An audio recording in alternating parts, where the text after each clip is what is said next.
Ya, pemirsa, terima kasih Anda masih menyaksikan NTV Prime. Pemirsa, Presiden Prabowo Subianto menggelar retret jilid 2 yang dihadiri seluruh Menteri Kabinet Merah Putih di Padepokan Garuda Yaksa, Desa Bojongkoneng, Kabupaten Bogor, Jawa Barat. Sejumlah menteri yang mengikuti kegiatan retret jilid 2 hadir di kediaman Prabowo sejak Selasa siang. Dalam retret jilid 2, Prabowo Subianto memimpin langsung kegiatan itu dan memberi pengarahan serta evaluasi kinerja pemerintah Kabinet Merah Putih selama 1 tahun masa pemerintahan Prabowo Gibran. Program-program strategis pemerintah mulai dari makan bergizi gratis, pencapaian swasembada pangan sepanjang 2025 hingga realisasi hilirisasi industri menjadi materi retret. Selain itu, Presiden juga membahas program sekolah rakyat hingga mengevaluasi penanggulangan bencana alam di Aceh, Sumatera Utara, dan Sumatera Barat.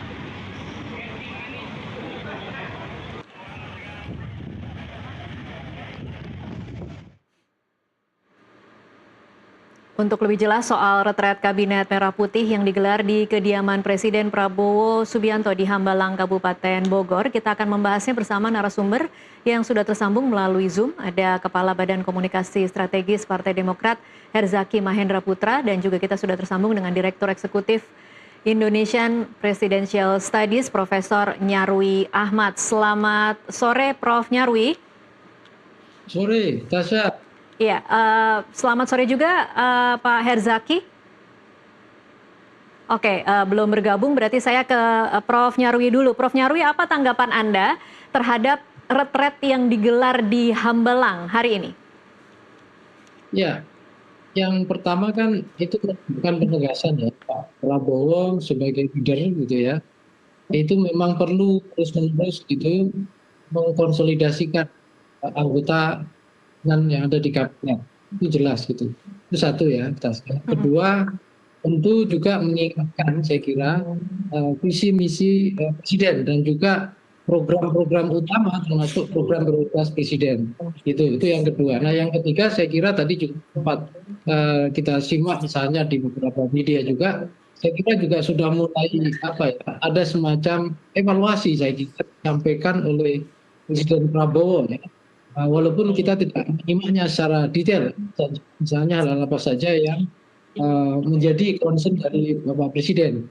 Tetapi kalau kita simak tentu hal-hal yang terkait dengan program prioritas, khususnya yang belakangan kita simak seperti MBG dan seterusnya, saya kira menjadi hal-hal yang terus-menerus disampaikan. Terus yang keempat, saya kira ada beberapa hal yang sifatnya tantangan, yang saya kira itu menjadi penting ya untuk retreat jilid 2 ini. Ada dua hal yang paling penting saya kira ya, yang menjadi concern kita semua. Yang pertama adalah bahaya ancaman bencana itu sendiri, yang kita sudah saudara-saudara kita di Sumatera menderita karena itu, dan itu kan juga aspek yang di luar kontrol sebenarnya. Walaupun bisa kita prediksi, tapi namanya alam, saya kira itu sesuatu yang tidak sepenuhnya manusia atau kita semua dengan berbagai resources mampu mengendalikannya. Itu yang pertama. Yang kedua, tantangan yang serius juga, saya kira adalah geopolitik nasional hari ini. Beberapa hari lalu kita simak ya bagaimana Presiden Nicolas Maduro gitu kemudian ditahan, ditangkap dan dibawa ke Amerika, dan saya kira ada eskalasi geopolitik nasional lainnya yang Indonesia salah satu negara di Asia itu perlu ikut mengantisipasi, perlu waspada terhadap dinamika geopolitik internasional ini, karena ini akan berimplikasi. Pengalaman kita sebelumnya kita simak misalnya perang Ukraina itu punya pengaruh besar terhadap dinamika eskalasi energi, harga energi, dan juga rantai pasok logistik. Dan ini semua saya kira jadi hal penting ya, yang saya kira menarik, dan terus saya kira penting untuk membahas itu dengan sama tim yang ada di kabinetnya. Itu kira-kira atas. Oke, baik. Prof. Nyarwi, sebelum lebih jauh membahas soal apa-apa saja yang kemudian dibahas dalam retret, saya ingin tahu kalau dari sudut pandang Anda sendiri, ini kan memang awal tahun ya, tetapi seberapa penting sebenarnya ini harus dibuat dalam format retret dan bukan rapat kabinet biasa? Ya, saya kira ada perbedaan antara retreat dengan rapat kabinet. Rapat kabinet kita simak semua ya. Yang pertama itu kan sifatnya ada yang koordinasi, pengarahan, itu sering ya beberapa dibuka yang bisa kita simak melalui media. Tapi kan kalau itu kan interaksi antara presiden, wakil presiden dengan para anggota kabinet. Nah, yang retreat itu kan konsepnya kalau kita simak dari awal ke jilid 1, itu kan mensolidkan, membangun teamwork, membangun chemistry, ya sesama anggota kabinet, ya. Dan itu saya kira diperlukan. Sebagai contoh dalam penanganan bencana itu kan ada banyak koordinasi yang sifatnya lintas kementerian dan di sana saya kira ada problem-problem ya terkait keterbatasan regulasi yang menjadikan kinerja birokrasi pemerintahan itu kerjanya lambat oleh aturan-aturan yang ada yang itu harus segera diselesaikan. Nah, hal seperti ini kita akan menemukan titik fleksibilitasnya dengan adanya retail. Nah, cuma memang kalau saya ini kan saya kira juga menuntut semacam keseriusan, masih ya fokus ya dari para anggota kabinet karena kan saya kira para menteri ini kan stylenya beda-beda ya apa yang dilakukan juga mungkin budayanya dari basis organisasinya di kementeriannya juga macam-macam. Nah, saya kira itu harus disinergikan. Nah, cuma menurut saya kita kan selama ini belum menyimak ya seperti apa misalnya evaluasi presiden ya terkait keberhasilan dan kegagalan kalau ada dianggap kegagalan atau kekurang berhasilan Iya. dianggap keberhasilan dari seluruh menteri dan jajaran yang ada di kabinet dan siapa saja misalnya yang dianggap paling berhasil cukup berhasil.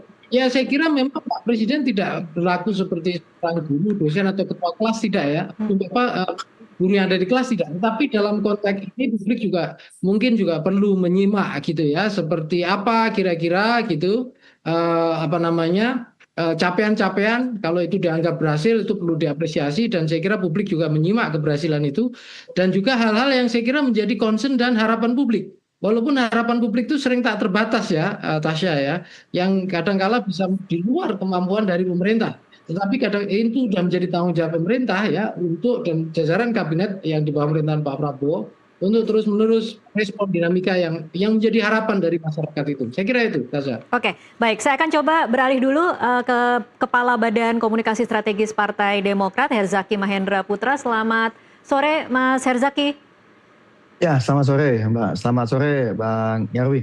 Ya. Iya, Mas Herzaki, kira-kira apa yang diketahui sejauh ini tentang apa yang dibahas di dalam retret Presiden dengan menteri-menteri? Ya, pertama tentu saja ini adalah ajang atau momen yang sangat-sangat baik ya Mbak. Karena kan awal tahun baru, tentunya ada semangat baru. Ini adalah bagian dari upaya konsolidasi. Ini kan ciri khasnya Presiden Prabowo ya, Bapak Presiden Prabowo. Mengadakan retret ini adalah pendekatan baru nih dalam pemerintahan ini berbeda dengan sebelum-sebelumnya. Bagaimana beliau ingin membangun kebersamaan, soliditas ya dalam suasana yang berbeda. Tidak selalu dalam bentuk yang formal saja di Istana Negara misalnya ya, tetapi juga di Hambalang ya melalui retreat, lalu sebelumnya misalnya di Magelang, di Akmil gitu. Nah ini adalah gaya manajemen, gaya kepemimpinan beliau yang tentunya bisa memberi warna baru. Tapi intinya semua bagaimana sesama anggota kabinet itu bisa menyatukan hati, menyatukan rasa, mengevaluasi apa yang telah dilakukan selama 2025 lalu bagaimana menatap 2026. Ada harapan-harapan, juga ada arahan-arahan dari Bapak Presiden yang disampaikan kepada jajaran baik dari menteri maupun juga wakil menterinya. Nah inilah jadi suasananya agak berbeda ini, feelingnya agak berbeda. Jadi harapannya tentu kadang-kadang kan kalau suasana informal kan bisa lebih masuk nih, ya kan? Ya, dan lebih nyaman. Jadi lebih kepada soliditas, kebersamaan seperti itu yang diutamakan. Apalagi ini awal tahun kita juga tahu ada banyak hal ya yang perlu menjadi bagaimanapun prioritas dari kabinet hari ini. Ada bencana misalnya hari ini selama sebulan di 3 provinsi yang butuh penanganan segera yang sudah dilakukan banyak hal, tapi tentu butuh upaya-upaya lebih terintegrasi karena yang lebih berat tentunya bukan hanya di masa tanggap darurat, tetapi juga nanti di pemulihan ya, di rehabilitasi dan juga di rekonstruksi yang mungkin bisa memakan waktu 1 sampai 2 tahun. Apalagi kita tahu dalam waktu 1,5 bulan ke depan ini sudah memasuki bulan puasa. Ya, tentu masyarakat yang di Aceh yang sangat religius dan juga Sumatera Barat menginginkan tentu suasana lebaran ini agak berbeda nih, suasana bulan puasanya nih dengan situasi hari ini gitu Mbak ya. Nah ini yang diantaranya. Lalu juga tadi sudah disampaikan oleh Mas Nyarwi Ahmad. Bagaimanapun ini momen yang sangat-sangat baik dan sangat-sangat penting. Ada semangat baru tentu Pak Presiden ingin menyampaikan secara langsung ya arahan-arahan beliau dalam situasi yang seperti ini gitu. Oke, Mas Herzaki, ini semua menteri dari Demokrat hadir ya di dalam retret ini, atau ada yang tidak hadir? Oh, hadir tadi pagi tentu saja Pak Menko AHY, Ketua Umum kami, kumpul dulu bersama di kediaman Pak Menko AHY, Ketua Umum kami, Waketum kami yang juga Menteri PU, Bapak Dudi Hanggodo, lalu juga ada Sekretaris MTP, Bapak Teguh Rifki, yang juga Menteri Ekonomi Kreatif, lalu ada Menteri Transmigrasi, Bapak Muhammad Iftah yang Kepala Bapilu kami, lalu juga ada Wamen ATR BPN, Pak Osi, lalu juga ada Wamen Aker, ada Pak Frian Sahnur, ya. Itu semua kumpul dulu sama-sama di kediamannya ketum kami, Pak Menko AHY, lalu kemudian juga menuju ke Hambalang bersama-sama. Inilah bentuk dari soliditas dan kekompakan kami dari satu partai solid mendukung kepemimpinan Pak Prabowo. Ini juga sebelum ini kemarin Menko AHY juga di kantor Kemenkominfo juga baru saja mengadakan raker Mbak, atau Rapim juga membahas mengenai tadi evaluasi 2025 dan rencana-rencana ke depan untuk 2026. Pas sekali ternyata berselang juga hari ini ada retreat gitu. Jadi memang sejalan Mbak, apa yang kami lakukan ini semua sejalan apa yang diharapkan oleh Bapak Presiden Prabowo tentunya. Gitu. Oke, baik. Dalam bayangan saya berarti Menteri atau Ketum Anda sudah membawa bahan-bahan yang kira-kira bisa dibahas ya hari ini karena sudah melakukan evaluasi lebih dulu sebelum kemudian retret hari ini. Catatan dari Demokrat sendiri, kalau tadi kita menyambung dari kata-kata Prof. Nyarwi bahwa ada harapan-harapan publik yang mungkin belum tercapai di 2025, dari Demokrat sendiri seperti apa catatannya? Nah, tentu pertama kita lihat ya, banyak cita-cita kita ketika masa kampanye yang hari ini sudah terwujud dan sudah mulai dilaksanakan. Di antaranya ada makan bergizi gratis ya Mbak, itu sudah sangat-sangat masif, ada puluhan juta, tentu anak-anak kita yang sudah juga mulai menikmatinya, mendapatkannya, tentu masih ada kekurangan. Tapi kita mengelola puluhan juta. Ini suatu hal yang sangat-sangat masif, bahkan di berbagai negara yang sudah puluhan tahun mengelolanya juga jumlahnya tidak sebanyak kita gitu. Tapi dalam 1 tahun kita bisa melakukan itu, masyarakat tolong sama-sama pantau. Jika memang ada kekurangan, ada yang kurang pas, apalagi ada penyelewengan dan penyimpangan, tolong segera sampaikan. Jangan ragu-ragu untuk melaporkan, karena ini adalah hak dari rakyat. Ya. Anggarannya juga anggaran dari rakyat, itu satu hal. Yang kedua juga misalnya terkait dengan Koperasi Merah Putih sudah berprogres juga Mbak, sudah terbentuk dan juga dalam pembangunan fisiknya juga sudah mulai terus berjalan. Lalu kita juga tahu ada cek kesehatan gratis, itu sudah terjadi juga ya kepada seluruh masyarakat Indonesia. Di setiap ulang tahunnya kan gratis, ada cek kesehatan gratis sebagai langkah awal agar apa? Tidak semua sakit berat mendadak, tetapi di awal sudah ada pengenalan diri dulu, punya sakit apa nih di awal. Nah, makanya ada cek kesehatan gratis. Kita juga tahu ada sekolah rakyat secara masif sudah ada 160 sekolah rakyat, ada 166 mohon maaf, sekolah rakyat yang sekolah perintis ya, yang sudah berjalan kemarin di bulan Juli lalu. Kemudian dalam proses juga hari ini kita sedang akan membangun 104 sekolah rakyat sehingga nanti di Juli depan kita akan punya 104 sekolah rakyat yang permanen, SD, SMP, dan SMA. Ini untuk anak-anak yang dari kemiskinan ekstrim sampai miskin. Dan kita tahu ini luar biasa sekali respon dari anak-anak didik kita Mbak, itu senang sekali dan bahagia sekali mereka bisa makan kaget, bisa 3 kali makan sehari, kadang makan hanya sekali, lalu bisa dapat sekolah, ini luar biasa. Tempat tinggalnya juga nyaman, gurunya bisa belajar dengan tenang, mereka juga orang tuanya juga sangat senang dan terharu sekali gitu, anak-anaknya bisa belajar dengan baik di sekolah rakyat ini gitu Mbak. Dan banyak lagi program-program kerakyatan dari Bapak Presiden Prabowo. Tapi tentu ini baru tahun pertama, kami sangat memahami dan memaklumi kalau misalnya dari masyarakat masih banyak masukan, masih banyak saran ya, karena memang tidak mungkin dalam setahun kemudian semuanya langsung sempurna. Gitu ya, tentu pasti akan banyak situasi-situasi yang memang kita perlu perbaiki. Makanya hari ini terima kasih pada teman-teman Nusantara TV ya, juga kepada Prof. Nyarwi ya, juga pada teman-teman media, akademisi dan masyarakat yang memberikan masukan-masukan terus secara kritis termasuk dalam penanganan bencana ya. Pemerintah sudah berupaya semaksimal mungkin, tapi tentu pasti masih ada kekurangan. Masyarakat tidak perlu ragu untuk terus memberikan masukan. Ya, ada yang kurang-kurang silakan dikritik. Apa di sini jembatan ada yang barusan saja longsor, laporkan.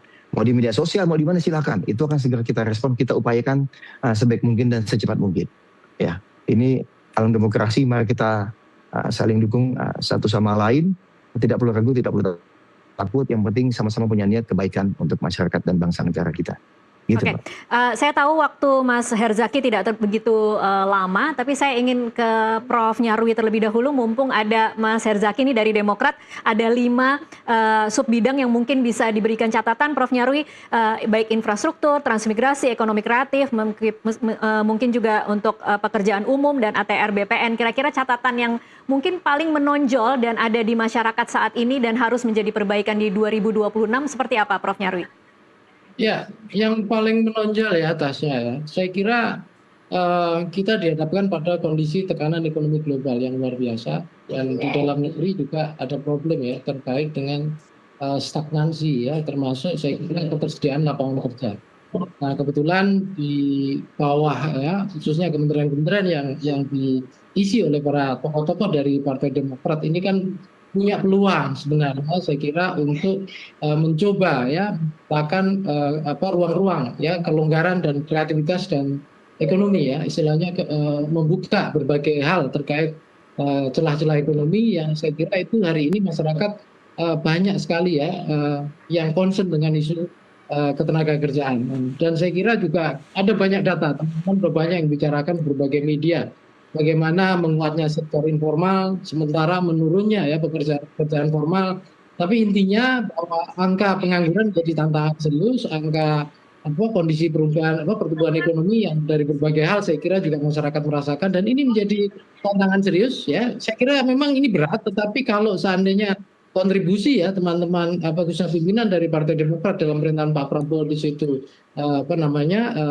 terbuka dan kemudian berkembang, saya kira ini menjadi poin prestasi juga ya Partai Demokrat dalam pemerintahan Pak Prabowo.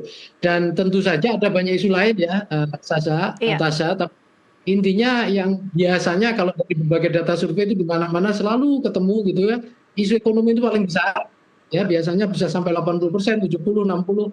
Dan dari sekian isu yang paling menonjol adalah ketersediaan lapangan kerja dan kemudahan berusaha. Dan saya kira ini juga penting ya untuk pelan-pelan dengan upaya di awal tahun baru dan di tengah mungkin masyarakat dan pengamat dan analis yang mengingatkan kondisi ekonomi 2026 yang juga pasti menghadapi tantangan serius, yang saya kira ini juga tantangan bagi Partai Demokrat dalam pemerintahan Pak Prabowo untuk kemudian secara kreatif ya memberikan solusi dan inovasi. Ada banyak celah saya kira terbuka di sana ya dari beberapa hal ya yang saya kira di bawah Kementerian Pak AHY, untuk Pak AHY, kemudian juga di bawah kementerian-kementerian lain yang terkait. Saya kira itu, Tasya. Oke, baik. Mas Herzaki, mungkin ada tanggapan terakhir penutup sebelum kita break.